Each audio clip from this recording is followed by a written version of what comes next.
Have you always wanted to be easy to get along with in relationships?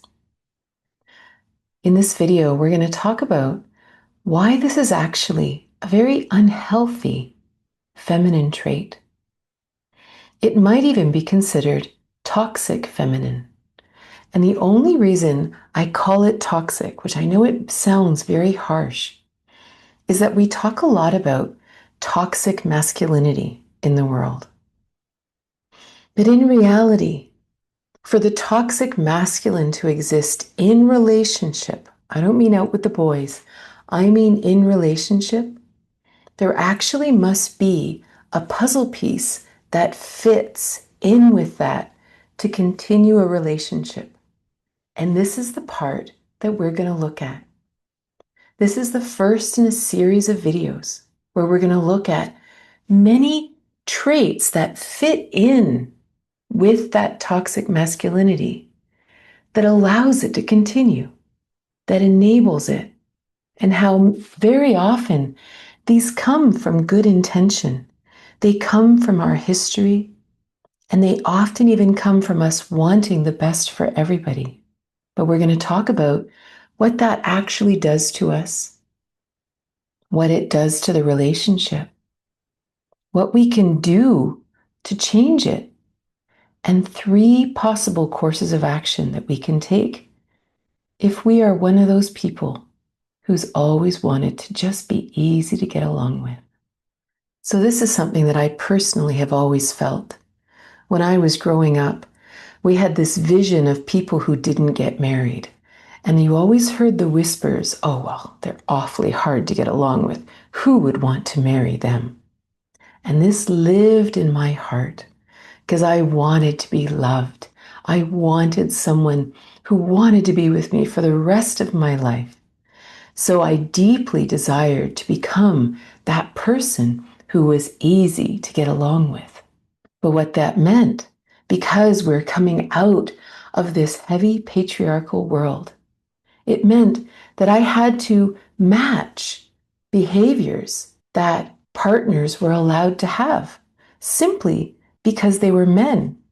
And of course, this applies to same-sex couples as well, because most of the time, one person will take that patriarchal masculine and the other will take the patriarchal feminine. And I mean that in that what are the historical roles that people took? And we will fall into those gender stereotypes even when we are the same gender. So what does that look like? Well, maybe if something's amuck in the relationship, we don't say anything, right? We kind of just swallow it, or maybe we assume it's us. Maybe we've done something wrong and, it's obviously something in my world I should try to go and fix. I should go journal about it, and sometimes we should. Maybe it is us. But what I'm talking about is when we assume it's always us, right? There's 2 people here. And then let's say we actually do say something and the other person gets all upset or gets defensive, then we back down. Oh. I don't want to not be easy to get along with. I don't want to upset you. I don't want to make you uncomfortable, So maybe we don't even share the truths that we know might make our partner uncomfortable. But if we do get angry about something, we don't stay angry long enough. And I don't mean angry like screaming and yelling and having a temper tantrum. I mean when someone does something that's really not okay. We just, oh well, I'm just going to forgive them, and because I just don't want to have any conflict in the home. Instead of sleeping on the couch until it's resolved. You don't have to be mean or cruel or anything like that, but to simply say, actually, I matter. This matters. My portion of this relationship matters, and how you act in that matters. And you allow yourself to stay in that place of truth until it's resolved. This is not being easy to get along with by a long shot, but at least you actually exist in the relationship. So, what toxic masculine traits do these tendencies allow and enable?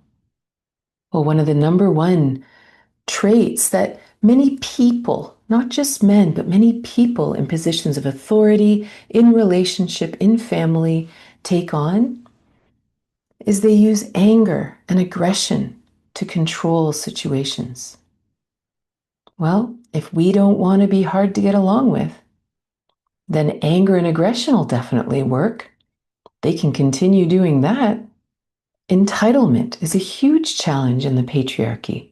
That anyone in a position of power, and sometimes simply being the man or the masculine in a relationship, they are entitled to a certain kind of treatment, and they are entitled to getting what they want, and they're entitled to everybody sort of bowing down and rushing around for them. Well, being easy to get along with will definitely allow that to continue. Being emotionally avoidant, right? How often do the masculine partners completely avoid difficult emotions? And what happens? They get pushed down and then come out in that aggression and anger. If we don't actually stand our ground and say, hey, you need to look at this, you need to talk to somebody, you need to do something to actually process that pain from your childhood, right? If we'll never say those uncomfortable things, how are they ever going to get underneath all of the constructs that they've put up to protect themselves from the pain that's happening inside of them? And then subsequently pushing everyone away. And of course, what goes along with the entitlement is the freedom to do whatever they want, to be utterly irresponsible, that they're allowed to yell and scream and do whatever or be controlling, and everyone just sort of pussyfoots around them, and, that they're not responsible for what that does to the relationships around them. We see this all the time in our families of origin, where the authority figures, whether it's mom or dad or the grandparents, that they're allowed to do anything because they're the top dog. Then we see that go down into the families and into the relationships, that I'm allowed to scream and yell and lose my mind and have an adult temper tantrum. And if the people around them are trying to be easy to get along with, they'll get away with it over and over and over again. From a spiritual perspective, it's very important to look at this, to deeply understand that no one was put on this earth to make another soul's life easier. That every one of us has a purpose. Every one of us has our own mountain to climb, to learn, to grow, to expand. As soon as our life is around pussyfooting around another human and adapting to whatever their needs or brokenness is, we are no longer living our life. We are no longer climbing our own mountain. This is very important to understand, that each one of us is an incarnate soul here on earth. We matter. And it's never about someone else, even if that has been our training. Definitely down my ancestral line and around me, that was the role of a woman.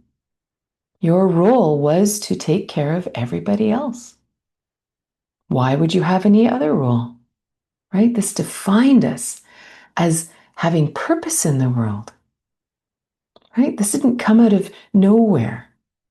So it's a huge shift to actually realize that regardless of our gender, each one of us has purpose. This is a huge shift out of those ancestral patterns. And besides us, our partner, who we are trying to make things easy for, we are actually cheating them out of their life's experience as well.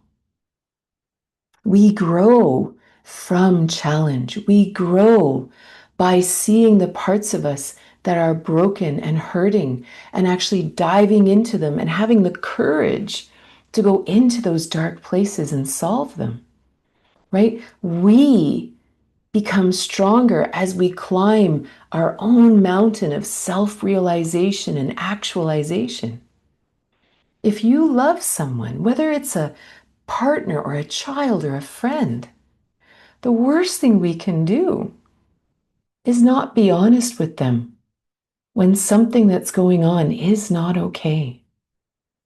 Because then they will never have to look at the parts of them that are so wounded, but they will have to live with that wounding. They will have to live with all the behaviors that they've developed around that wounding that are actually pushing everyone they love away from them. And by no means am I saying that it's your fault that they're not growing. But if we enable those behaviors, then we're contributing to that. We're contributing to their stagnancy. And I know that if you're watching this video, that isn't your intention. So, what are our three options going forward? Continue, leave, or stay. So, by continue, I mean you can continue your behavior. Maybe you are like, you know what? I just can't handle it. I'm just going to keep on being easy to get along with. Why? Well, the number one reason normally is that we're terrified to be alone. I can't risk losing this relationship, even if it's toxic, even if it hurts me, even if it hurts people around me. In this moment in time, I can't rock this boat, you know? And that's okay. That's a decision in this moment.